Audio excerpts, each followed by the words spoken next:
team, welcome to another edition of Raising Havana. This is episode 11, and today I'm going to be talking about how our adventure out and about didn't go to plan, but how we still recovered.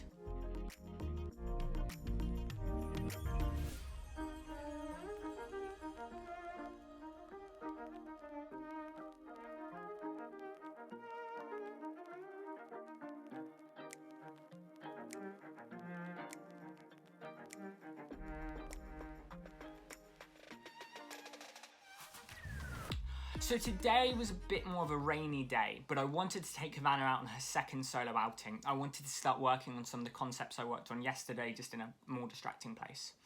The first thing I'll say is that Havana's lead work is getting really, really good. I'll have to try and get a specific video on it so you guys can see, because again, I'm trying to do training with her. But overall, for the age that she is and the breed that she is, I'm really, really happy with it. But our misfortune began the moment we arrived at the little woodland near my house. We were there, we were doing some training, and I was trying to do some coin indication work, and stupidly a bunch of treats fell out of my pocket and kept falling out of my pocket because of their placement. So our training session didn't go very, very well.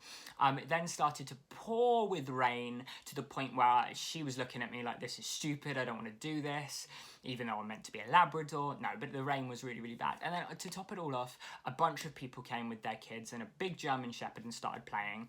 And while there's nothing wrong with that inherently, I didn't want Havana to get spooked out because she is a little bit unsure of people, which I'll talk to you about in a second. So in the end, we called that quits and we left. And that was a little bit gutting because she's been making so much progress that I wanted to start building it up and making it a little bit more challenging. But actually, sometimes calling it quits is really, really good and really, really important. We need to, as caregivers to our dogs, look at a situation objectively. Even if we have a desire to do something, if it actually isn't going to work based on the environment, let's not risk it. I knew full well that trying to get Havana to do the training around this many distractions in the rain, especially because, you know, the wind was freaking her out a little bit, and it was quite intense, to be honest with you. And for her second solo outing with me, I didn't want that to have such a negative connotation, so we called it quits. So never feel bad for calling quits on a walk or a training session if it isn't going to plan. That just means that you've made an economic decision to sit there and go, you know what, this isn't working, let's cut this down, we'll come back to it later. And I will. So ideally, I would like to spend some time with her tomorrow, taking her down there to see if we can do it a little bit better if the weather holds up. But, our goal with our dogs is to do the best that we can. And in that situation, I took a look at my learner and I went, this isn't going to go very well. Let's just cut our losses and go. And so we did some nice loose lead walking back. We had a little bit of an incident with a bike where a bike came up behind her and spooked her. So she is unsure of people. She is unsure of fast moving vehicles like cars, although she's 10 times better than she was. So now she can walk down the street, a car goes past and she's fairly good.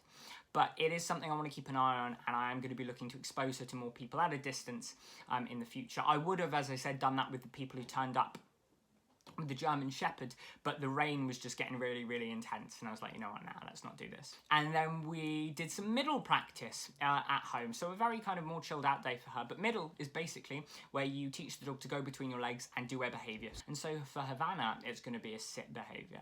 And what I really want her to learn is that actually this is a safe space. So because she's a little bit nervous and a little bit anxious, I want to be able to teach her that she can come between my legs if she is unsure. It's also really, really good behaviour for teaching dogs to target things. So for example, when I do scent work, I want to be able to point her in a specific position, and if she goes between my legs, I'm going to be able to do that. And also it's just a fun trick and something a little bit different than we normally do. And that's basically the training we've done together. So there we go. That's Havana's adventures for today. If you want to follow them, you can subscribe to this channel. Drop a comment down below if you have any questions, and you can find me on Facebook at Jack Fenton, the Dorset Dog Trainer. Thank you very much for watching, team, and I'll chat with you again soon. Bye bye.